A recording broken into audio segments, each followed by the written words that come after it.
Now, the greatest radio shows of all time.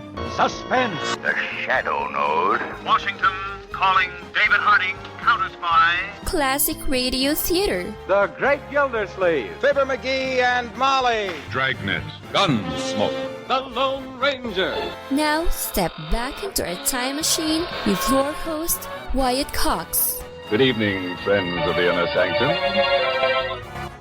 Well, on our final Saturday here together on Classic Radio Theater, we're going to bring you an episode of My Favorite Husband, the predecessor to I Love Lucy. This episode, as usual, stars Lucille Ball and Richard Denning, along with Gail Gordon and Bea Benadera.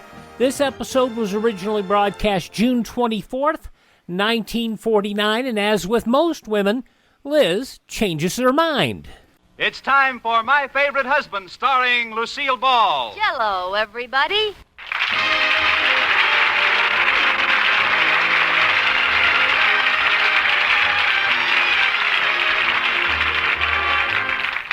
Yes, it's the new Gay Family series starring Lucille Ball with Richard Denning, brought to you by the Jell-O family of desserts. J-E-L-L. Oh, the big red letters stand for the Jell-O family. Oh, the big red letters stand for the Jell-O family. That's Jell-O. Yum, yum, yum. Jell-O puddings, yum, yum, yum. Jell-O tapioca puddings, yes, sirree. And now, transcribed, Lucille Ball with Richard Denning as Liz and George Cooper, two people who live together and like it.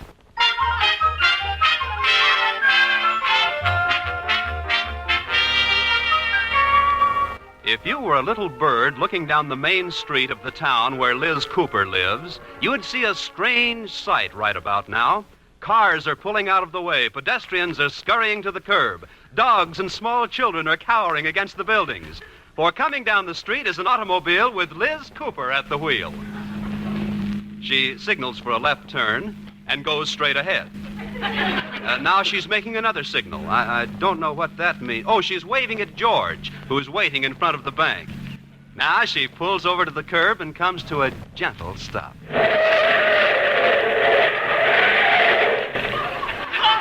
Hi, George. I'm here. So I see.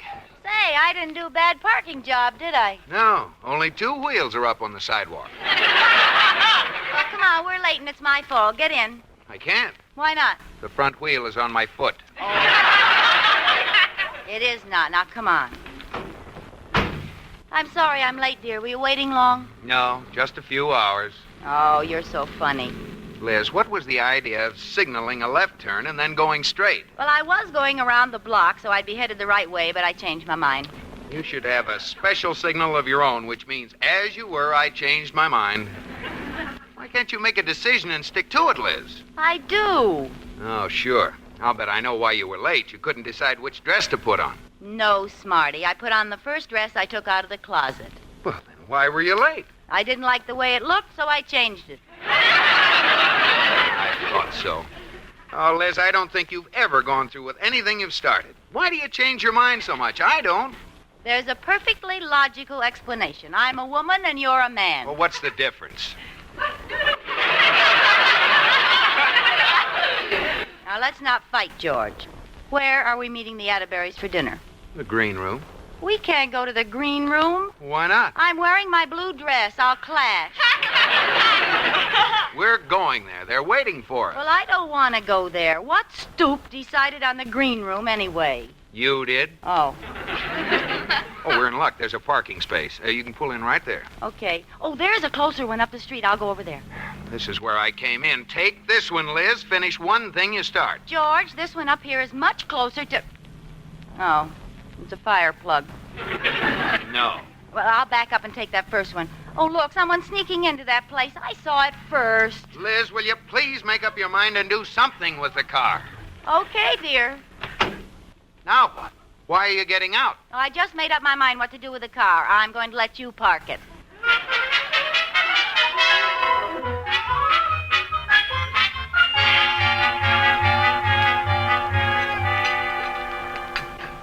Oh, there they are. Yoo-hoo, Iris, Mr. Atterbury. I hope they're not angry about waiting. Hiya, folks. Hello, Liz. Hello, George, boy. Hello, George. Hello, Liz girl. Well, I'm sorry we're late. Well, let's get some menus in order. I wonder what's good. Try the roast beef. It was delicious. You've eaten already? No, he's fooling. Ha ha, Rudolph. Now shut up.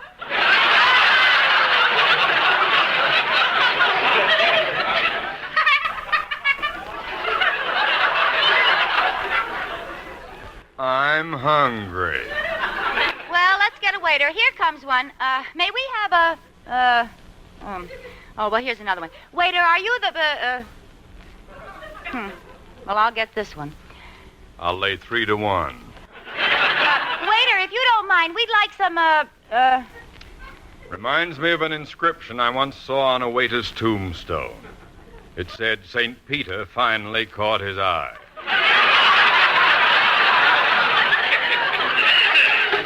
Well, here's a waiter I won't miss. Waiter, Yes? we'd like some menus. Well, let go of my tails and I'll get you some. I'll be right back. Oh, look. Some people are leaving that table by the window. If we move over there, we can have a view while we're eating. Remember what I told you, Liz. This table is fine. Oh, come on, George. You'd like to move, wouldn't you, Iris? Well, You'd like to, wouldn't you, Mr. Atterbury? Well, See, George, it's 3 to 1. But our stuff is already here. Well, we'll take it with us. Iris, you carry the butter plates. Mr. Atterbury, the napkins. Yeah? George, here, you What? take the water glasses, and I'll carry the silverware. Hurry up. Someone else is heading for it. All right. Ah, good. We beat them. Everybody pass the things around now. Here's a plate of water, Iris.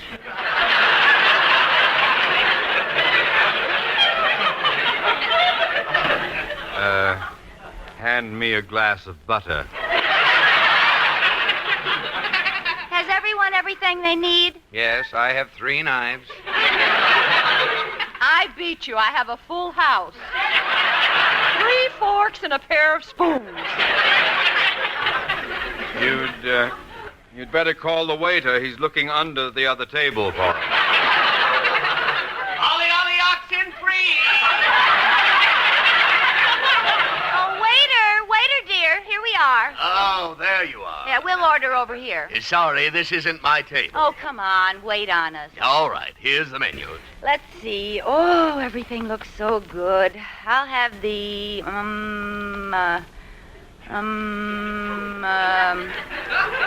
Sorry, we're all out of... Very amusing. I'll have the roast beef. 1 roast beef. What would you like, Iris? I think I'll try the lamb chop. 1 lamb chop. George, what looks good to you? Lamb chops, huh? Oh, that sounds good. And they're not fattening either. Waiter, change mine to lamb chops, please. Yes, ma'am. 2 lamb chops. That's 2 for each of us. Yes, ma'am. And I don't want too much fat on them, but I like them thick. Would you like me to trot the lamb by? You can pick out the chops you want.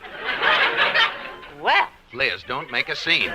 Well, go ahead, George. You order. I'd like the sirloin steak. Yes, sir. 1 sirloin steak. How would you like it? Rare and thick and juicy. Right. And you, sir? Well, I think I'll have a Gee, nice... George, you made that steak sound so tasty. And How would you like it, madam? Well, medium, or rare? rare. I'd like the pork chop. Yes, sir.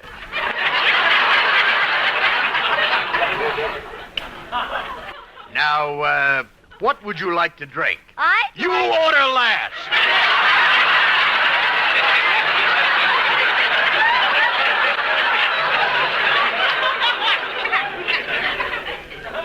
Coffee. Coffee for me, too. Milk. And what would you like, madam? Pork chops, huh? Oh, no. Would it be too much trouble to change my order? Why, no. Whatever gave you that idea? Well, I think I'd like pork chops. Yes, ma'am. Well, why don't you write it down? I wrote it down for you when he ordered it. Yeah. Now, let's see if I've got this straight. Lamb chops for you, a steak for you, pork chops for you, and a new eraser for me. You know, with all this talk about pork chops, they sound sort of...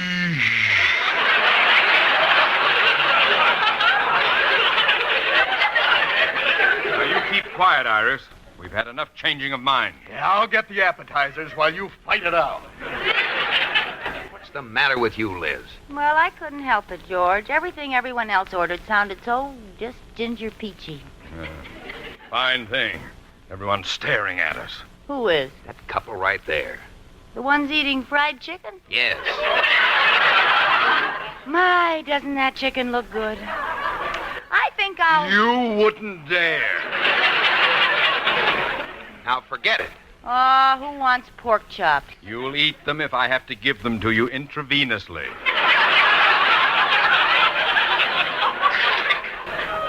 Some fun. Go out to dinner and can't even choose what you want to eat. I think it's a... Bless you. What's the matter? You catching cold? Yes, there's a draft here from this window. Oh, well, here, change seats with me. No, that won't do any good. There's an empty table over behind those potted palms. Stand by for another troop movement. Sit down, Liz. We're staying here. I'm afraid we're making a scene. Do you want me to catch my death of cold, George? I'm not staying at this table. Yeah, here we are. Shrimp Don't stand up, all Liz. over You'll us. hit the waiters.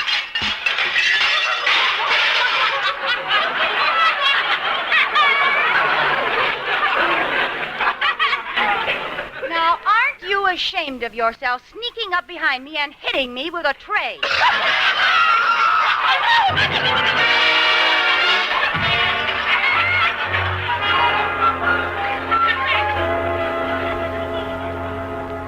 Liz, I've never been so humiliated in my life. The Atterburys probably won't ever go to dinner with us again. I'm sorry, George. I guess it was my fault. Everybody seems to think so. Poor Mr. Atterbury, with shrimp cocktails all over him. He sure looks silly. Well, you didn't help any trying to pull that shrimp off his face. Well, how'd I know it was his nose? Put cocktail sauce on your nose and see what it looks like. All right, all right. His nose looks like a shrimp without cocktail sauce. Liz, this has been a very tiring evening. Now, let's go to bed. All right. Well, what are you standing there looking in the mirror for? I can't make up my mind if I should put my hair up tonight or not. That does it! Well, George, why are you looking at me like that? I can't make up my mind whether to spank you on my right knee or my left knee. Spank me? Liz, I'm sick of this inability of yours to make up your mind. Now, why are you so wishy-washy? I can't help it. My father was a wishy and my mother was a washy. No mood for jokes. I can see that. Whoever started this idea that women have a special privilege of changing their minds? Don't look at me. I didn't do it. Well, I don't go for it. And as far as I'm concerned, from now on, you're the same as a man. I am? Yes. Now, what have you got to say about that? Let's go down to the club and have a steam. Now, I mean as far as making decisions and getting things finished is concerned. Starting right now, when you decide to do something, you're going to do it and not change your mind. Yes, George. And once you start anything, you're going to finish it. Understand? Yes, George. Oh, I just love you when you're so dominating. No, never mind. I give you my solemn promise, George, and I'm going to begin right now finishing what I started. Kiss me. Now, what for? I started to kiss you this morning when the telephone rang. Okay.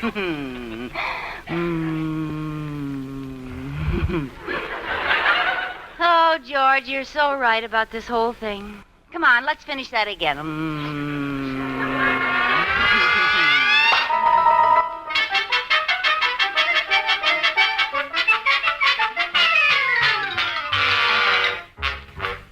Mrs. Cooper, you've been flying around here all morning. What in the world are you doing? Katie, last night I went to the George Cooper finishing school. Huh? I promised George that from now on I'd finish everything I started. I'm even going back and finish all the things I ever left undone. This I gotta see. Katie, when you hear what I'm going to do now, you'll drop dead. What? I'm going to clean out the whole desk. Oh, get up, Katie. Come on, I've threatened to clean out that desk for years. You can help me. I'm not touching that desk till you spray it with DDT. Oh, it's not that bad, Katie. You're exaggerating. I am not. It's the only desk I've ever seen where the pigeonholes have pigeons in them. Come Come on, let's go. We'll open the middle drawer and... Ooh, it's stuck. I don't wonder. It's so crammed full of junk. Well, help me pull it open and then jump out of the way. 1, 2, 3.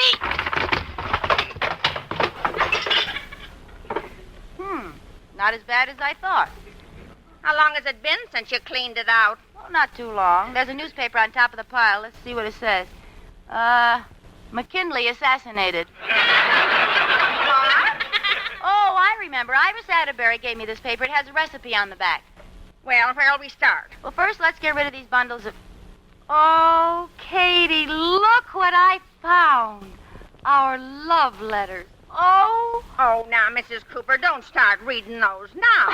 Oh, Mrs. Cooper. Oh, that George. Let's get started with the... Oh, I called him my little cupcake. That's nice. Now, about... He called me his cream puff. He said he liked the way my crust was filled. Please, let's get this desk done. Wait a minute. Listen to this letter. George, when you read this, I will be far away. I am going home to Mother. Now, there's a real love letter. Oh, I know what this is. I wrote it after our first quarrel. Listen, I never want to see you again, you big, Well, don't stop now. That's all there is. I didn't finish it. Well, why not? Oh, just as I was writing it, I got a wire from George saying he'd gone home to his mother. Did you ever get back together again? Katie. Gee, just think how different things might have been if I'd finished this letter and sent it to George. Hey, wait a minute. What's that gleam in your eye for? Well, I promised George I'd finish everything I ever started, and I started this letter and it isn't finished. You're not thinking of actually finishing it and sending it to him. I certainly am. If I don't finish this letter, then I'm breaking my word to George, and he wouldn't want me to do that. Get me a pen, Caney. Ain't I a stinker?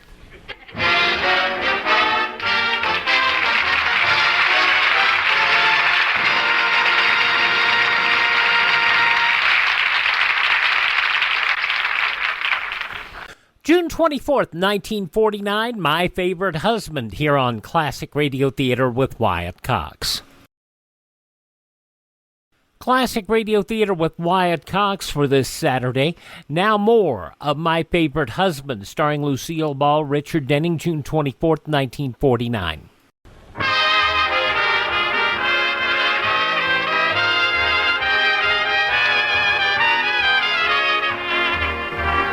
And now, back to the Coopers. A few minutes ago, Liz, under strict orders from George to finish everything she starts, came across an old letter she once started to write to George, telling him that she was leaving him. Obedient wife that she is, Liz is going to finish it and send it to George. Oh, Mrs. Cooper, you're not really going to send it to him. You heard the man. I certainly am, Katie. I'm merely obeying orders. Now, let's see. George, when you read this, I will be far away. I am going home to Mother. I never want to see you again, you big, gee, it's hard to choose. You want me to suggest some? No. I'll just say you big brute. There you are. Signed, tearfully, Liz. Now, I'll mail it special delivery so he'll get it this afternoon.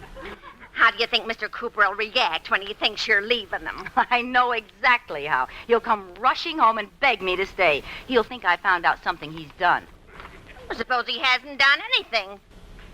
Katie, when a man's wife is leaving him, he doesn't say, did I do something she found out about? He says, which one did she find out about?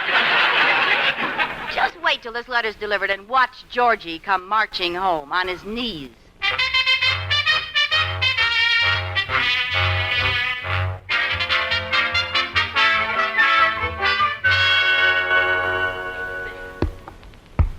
Bullseye! Well, George, boy, that's the last game of darts we have time for. Have to do some bank business, you know. You know, it was a wonderful idea of yours to put this dart game in the recreation room, Mr. Atterbury. Oh, thank you. Now, take the pin points out of the darts and put them back on the counters. Yes, sir. Oh, my goodness, look at the time. It's almost the end of the day. That's right, 2:45. Pardon me, Mr. Cooper. Here's some mail for you. I thought you'd want it. Thanks. I thought you'd want it. Thanks again. What was that? That's my new secretary. She's so new, I haven't even found out her name yet. We'll wait till she lights someplace, then ask her. Well, let's see what this important mail is. Why, Cooper boy, that letter's perfume. Oh, you devil, you. Who's it from? Yeah, I'm darned if I know. June 24th, 1949, My Favorite Husband, here on Classic Radio Theater with Wyatt Cox. The conclusion follows these messages from your favorite radio station.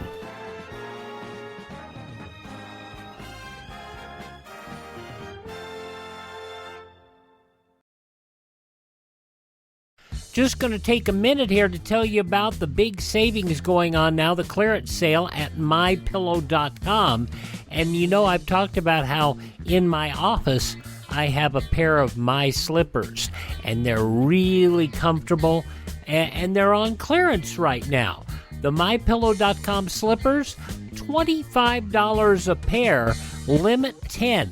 And I would buy 3 or 4 more pairs. Unfortunately, they're out of my size. They also have sheets, pillowcases, clothing items, all on special right now.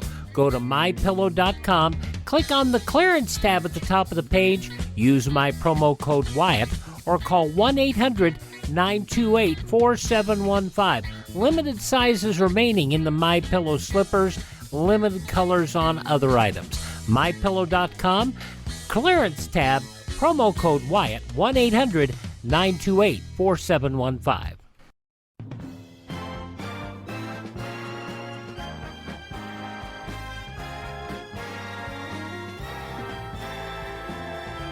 I'm Wyatt Cox. For our last time together on a Saturday for a while, this is Classic Radio Theater. Now the conclusion of My Favorite Husband, starring Lucille Ball, June 24th, 1949. Listen, dear sister, 2 weeks from now, we're holding our annual powwow at Old State U. Won't you be there to greet your sisters of dear old Delta Upsilon Delta? What the heck is that? Don't you know, sister? Oh, no wonder it's addressed to Mrs. George Cooper, care of me. Well, I wondered how long you'd been powwowing with the girl. Delta Upsilon Delta, D-U-D. Oh, that's Liz's sorority. Doesn't Iris belong to the same one? Yes, she's a dud, too. Iris got her invitation yesterday. Look, tonight, why don't we talk our wives into going? It'll do them good to get away from us for a week. Good idea. We'll insist that they go. Well, boy, it's almost quitting time. Let's go out the back way. I don't want the employees to see me leaving early. Mr. Cooper, here's another letter that just came for you, special delivery. Mr. Cooper? Oh, I guess they're gone. Well,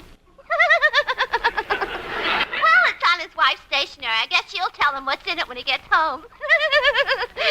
I'll give it to him tomorrow.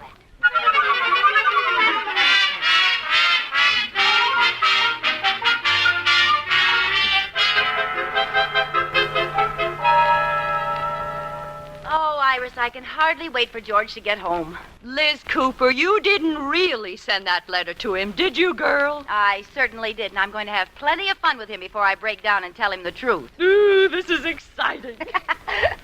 Oh, here they come. I'll bet he's terribly upset. Oh, no, yeah.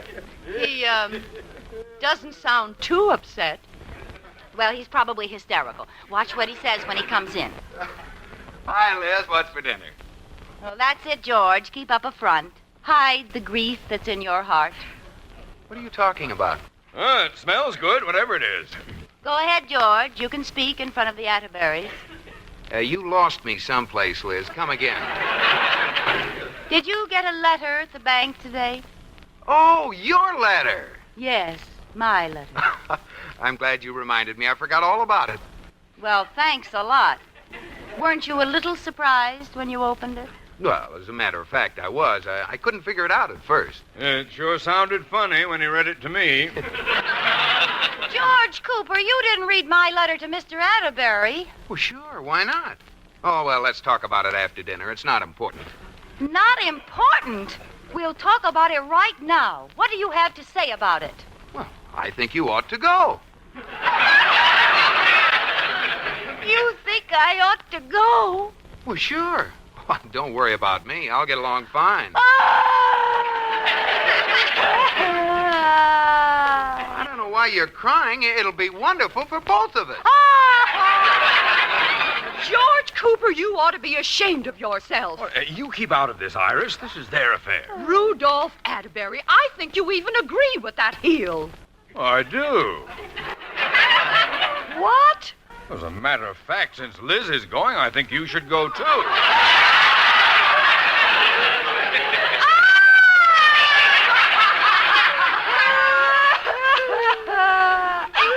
on, Iris. We can take a hint. Let's go.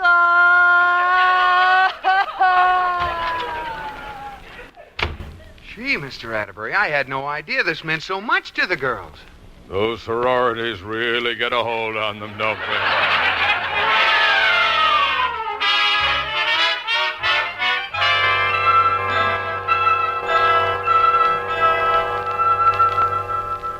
Well, we can't sit here all night, Iris. They close the green room at midnight. You know, I've been thinking, Liz. I'm happy. And you should be. We're free. Yeah, we're free. No more bothersome husbands. No more bothersome husbands. No more smelly pipes and awful cigars. No more wonderful pipes and lovely cigars. No more cold feet in the middle of our backs. This is the happiest day of my life. Oh, we gotta stop crying. Is my mascara running? Yes. Your face looks like it's behind bars.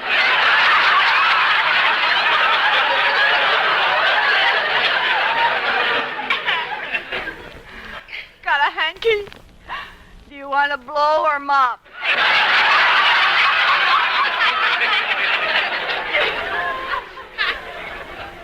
Mop. Well, here's one dry corner left. Thanks. Iris! Iris! Oh, George! Oh. You two scatterbrains, you ran away for nothing. We did?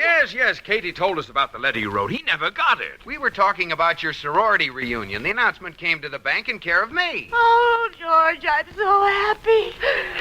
Me too. Well, let's all stay here and have dinner. It'll be a celebration. Okay, waiter, dear. Oh, there you are. I've been looking for you. Now, which one wanted the lamb chop?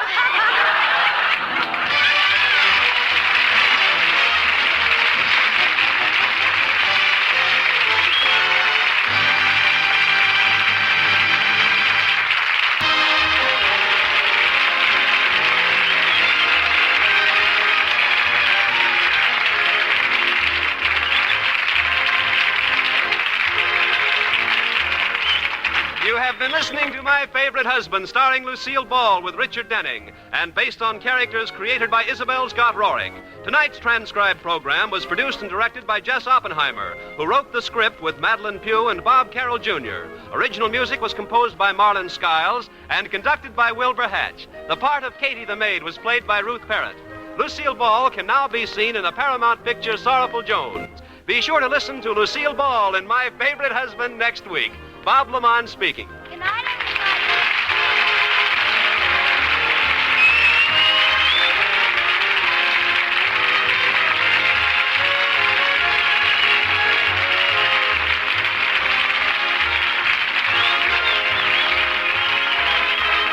June 24th, 1949, My Favorite Husband on Classic Radio Theater with Wyatt Cox.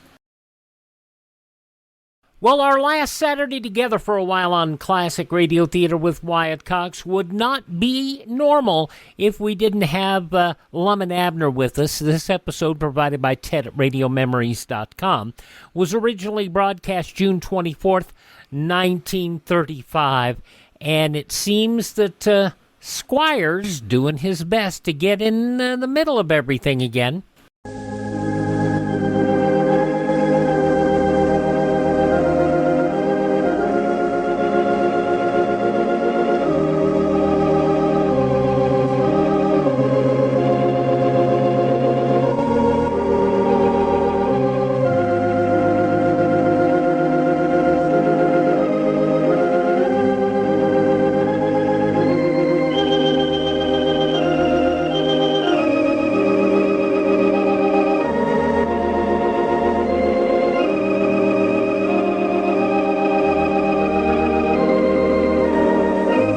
Everybody, here we are all ready to take you down to Pine Ridge for another visit with Lum and Abner. Brought to you by the makers of Horlicks, the original malted milk. And now, let's see what's happening down in Pine Ridge. Well, last Friday, Squire Skimp was tried in Lum's Justice of the Peace Court for operating a theater in violation of a city ordinance in Pine Ridge. And Lum ordered his place closed and assessed a fine of $50. Now, as the Pine Ridge Planetarium is the only theater in town, the old fellows are doing a big business. As we look in on our old friends today, we find Lum and Cedric Wehunt in the box office of the theater just before the evening performance. Abner is just entering. Listen. Why ain't you in there taking up tickets, Abner? Well, Elizabeth's taking them up for me. She likes to sit there and speak to everybody when they come in anyway. Looks like we're going to have a full house again tonight. Yeah, might now. All the seats is took now. Expect you better get on up there in the booth, Cedric. Be time to start here directly. Yes, Mom. Ain't supposed to start till 7:30, though, but you can run some of them slides, sort of keep the audience from getting impatient. You want me to run that slide telling the women to take off their hats? Yeah, I'll better run that and run that about no whistling or stomping your feet or loud talking aloud. And Cedric, tell Grandpap to come here a minute, too. Oh, yes, ma'am. All right. Well, there comes Jim Higgins and his family. First time I saw him out to the show. Yeah, well, the river's been up. I don't reckon they could get across. Howdy, Jim. Good evening, Miss Higgins. Yeah, how are you, Lum? Oh, first rate. How's yourself? All right, I reckon. Fine-looking bunch of children you got there, Jim. Must take after their mama. Yes, now, how much is going to cost to get in here, Lum? Oh, adults is 25 cents apiece. That'll be half $1 for you and your woman, and we'll run all the young'uns through at 10 cents a head.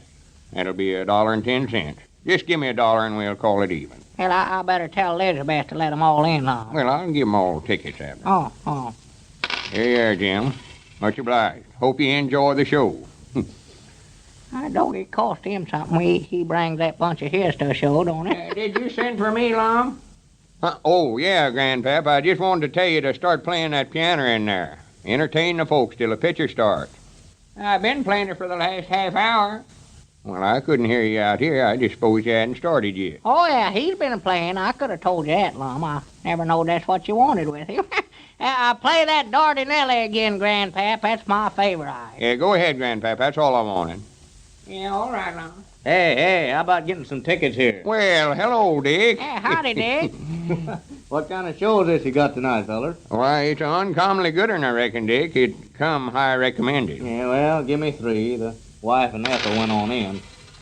Here, now, no, just cut that out now. We don't want to charge you nothing, Dick. But put that money right back in your pocket. Come back here. Oh, you're not going to do that, Lum. I'll see you after the show. Oh, for goodness sake. There's a fine feller, you know it. Hadn't been for him, we wouldn't have been doing all this business. Oh. Yeah, we're going to have to get some more seats for this place, too, Lum. There's an awful lot of folks had to stand up Saturday night. Yeah, I'm going to see if I can't rent some more of them chairs into county seat. Yeah, Mike could get them from a lodge hall now that Squire's closed up and ain't using them. Well, I don't know. Squire leased them for 3 months, you know, and Mose Moot says they're going to make him pay the rent on the hall over there whether he uses the show or not. Well, he ain't going to have no show in there, I can tell him that right now. That place is closed up for good. We'd have to rent them from Squire, though. Mad as he is at us, he'd more than likely want to charge us 2 or 3 prices for them. Yeah, I doubt if he'd let us have them at all, even. Wait a minute. Hello? Pine Ridge Planetarium, Lum Abner's talking. Oh, the Foleys of 1934. Yes, Mom. Oh, my, it's supposed to be uncommonly good. No, starts at 7:30 sharp. Yeah, I think you can make it all right. It's, let's see, it's 25 after now, according to my time. All right, Miss Phillips. I'll have Cedric hold the show up till you can get here. Yeah, howdy, George. All Lum will right. be through there in a minute. Not at all, not at all. Goodbye. Well, hello there, George. Too, Lum. All right, sir. Much obliged to you. Hope you enjoy the show. Well, there's a feller, Lum, that owes everybody in town. Can't raise money to pay his debts, but he can always go to any kind of a show that comes to town. Well, he owes us a bill down there at the store we never will collect. Yeah, like them two little girls of Homer Rankins. Come in the show there a while ago, and that family's been on a relief all winter to my own knowledge. Well, they never paid nothing, though, Abner. Huh? They never paid nothing. I seen them standing out there in front looking at the posters, and I just give them tickets. More likely the first time they've ever had a chance to see a show. I telephoned the Seastrunks that lives next door to them and had Esri go over and tell her mama where they's at. And all. Yeah, well, I was going to say if... How many, please? Huh? Oh, howdy, Snake. Howdy, what does it cost to get in this joint? Why, 25 cents for $8. That's what you wear. What'd you call me? Nothing. Admission is a quarter, Snake. Well, that's 20 cents too much anyway. Give me a ticket, though. Yes, sir. There you are. Just put it on the books. I ain't got no money with me. I'll pay you later. Well, here, Snake, we ain't running no credit card. Let him go, Abner. Huh? I don't want to get in no argument with him about it. Well, he never will pay it, though, Lum. Well, I'd rather give him a ticket and have a ruckus over it. Well, sir, there's a feller that'll go clean out of his way to do something on that Snake Hogan. Yeah.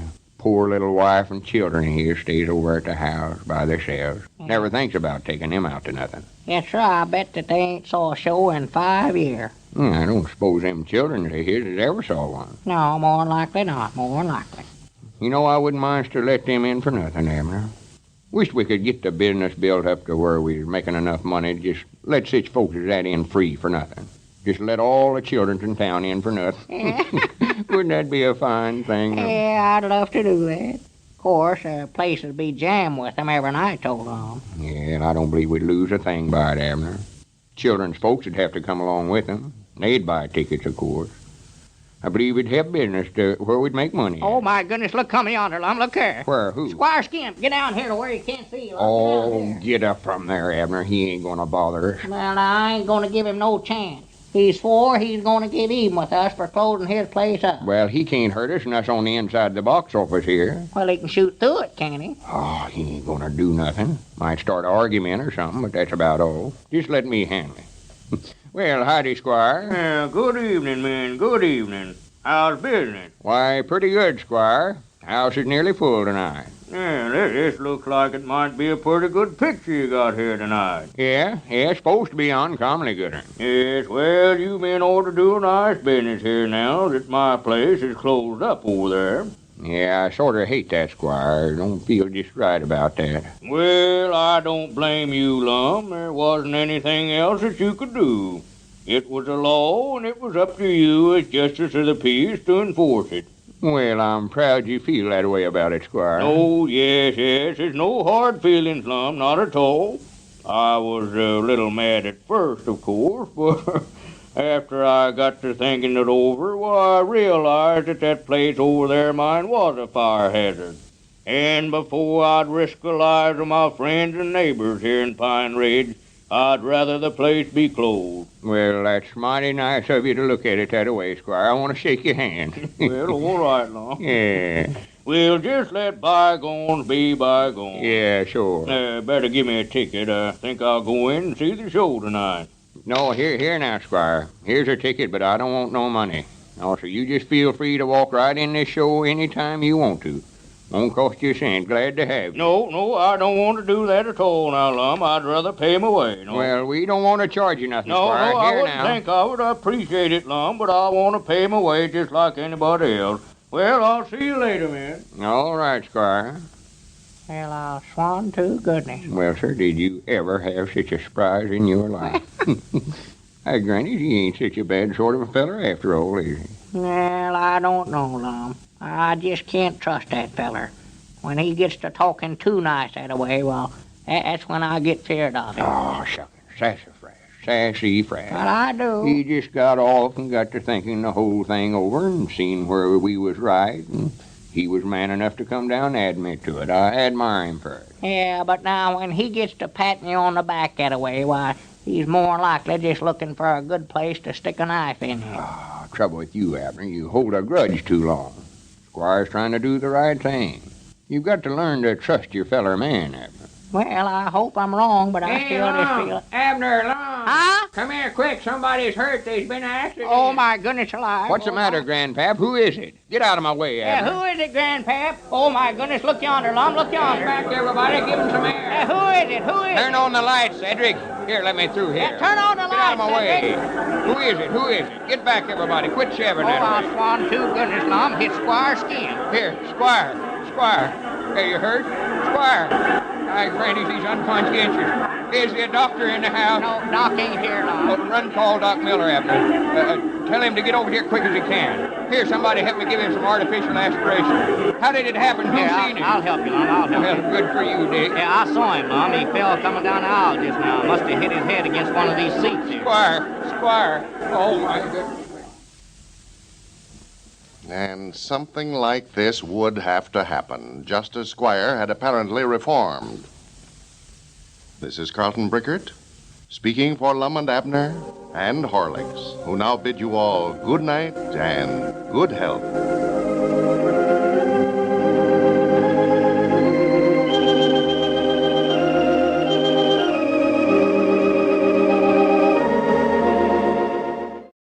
Thanks to Ted again at RadioMemories.com for supplying us this episode of Lum and Abner, June 24th, 1935. Thanks for tuning in. Thank this station. Support their advertisers. Tell your friends the greatest radio shows of all time are right here at this spot on the dial. Classic Radio Theater with Wyatt Cox on your favorite radio station.